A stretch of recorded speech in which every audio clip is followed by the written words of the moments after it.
I took the state of Ohio from an $8 billion hole and a 350,000 job loss to a $2 billion surplus and a gain of 350,000 jobs. Economic growth is the key. Economic growth is the key to everything. The Lord's not picking us, but because of how we respect human rights, because that we are a good force in the world, He wants America to be strong, He wants America to succeed, and He wants America to lead. Those were some of the highlights from 2016 Republican presidential candidate Governor John Kasich at last week's GOP debate. Now, the Ohio governor's popularity has been surging since he took that stage. Many are wondering, well, will he ride this wave of momentum? He joins us now to talk about it. Governor, good to see you, sir. Sean, how are you? You know, I look at your economic record. You were there, the architect of a balanced budget the last time we had one, when Newt was Speaker and Bill Clinton was president. You fought hard in that battle. You took a deficit of billions of dollars, turned it into a surplus. You created a lot of jobs. And when I talked to people, some people felt like they were being introduced to you for the first time at that debate. Does that surprise you? Well, you know, Sean, being the star of Heartland on Fox, you would have thought I was known coast to coast, but actually I was not.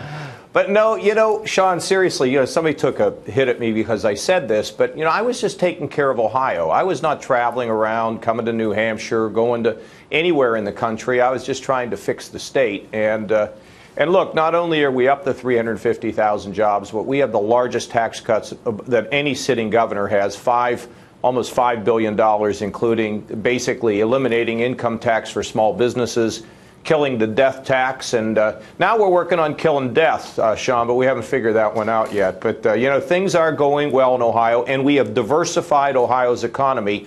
And remember, back when I was budget chairman in Washington, we not only balanced the budget, but we paid down the largest amount of the publicly held debt in modern history, and we cut the taxes on risk-taking, which allowed our economy to take off. So, you know that it's all about free markets, free enterprise, and economic growth. 57 million American women out of work, out of the labor force. 93, nearly 94 million out of the labor force. I mean, the worst numbers. 50 million in poverty. Can you apply those exact same principles and policies and make it work nationally?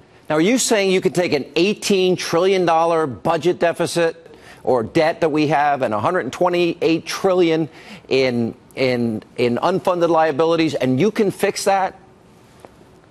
Well, Sean, just remember, you always talk about when I was Budget Committee Chairman in Washington. And remember, when I left Washington after having completed that effort we made, and I'd spent 10 years of my life getting there, we had a $5 trillion surplus. And to your chagrin and mine, you know, it was blown. And a lot of Republicans participated in that. But yes, we don't need to be balanced overnight. We need to have a credible plan that sends a word to the markets. And we've got to begin to deregulate, so we're not snuffing out the job creators in our country. And we've got to get back to common sense and shift a lot of power out of Washington back to where we live. You know, you mentioned the Trump phenomenon during that debate, and you said you understood why he is doing so well.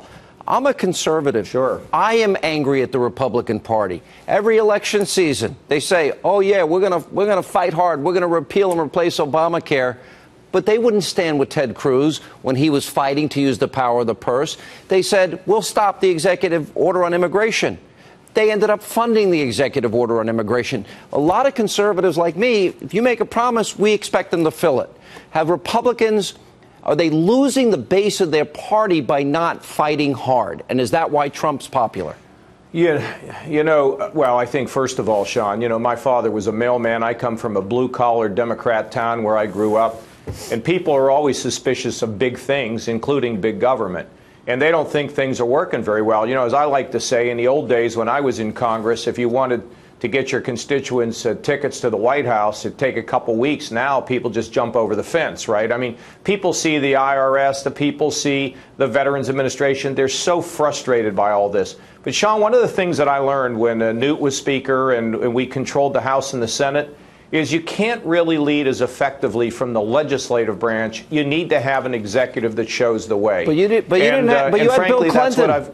You didn't have a Republican president when you put that balanced budget plan in place. You know, No, and look, I was involved in welfare reform. I was involved in, of course, the balancing the budget. And we were able to do it. But when you're saying to me, why are we not doing better now? I think maybe it's a matter of leadership. And I'm saying that if we can get a president and keep the House and the Senate, you know, we're going to have 90 to 120 days to really make a remarkable change in this country, to drive economic growth, to send power out of that town, to fix that tax code. I mean, we can do this. Sean, we can do it. I was there when we did it once, and then we did it again in Ohio. I know how you do it.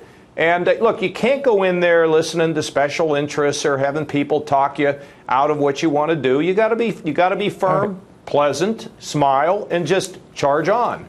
All right, Governor. I want the country to be fixed. I think, like a lot of people watching, they're not happy with where we're headed. So, Governor, good to see you. We'll see you soon. Sean, I wouldn't be doing this if I didn't love my country, if I didn't think that we were, you know, the miracle of America needs to be really revived. Thanks, Sean. I agree. You're the best. All right, Governor. Good to see you.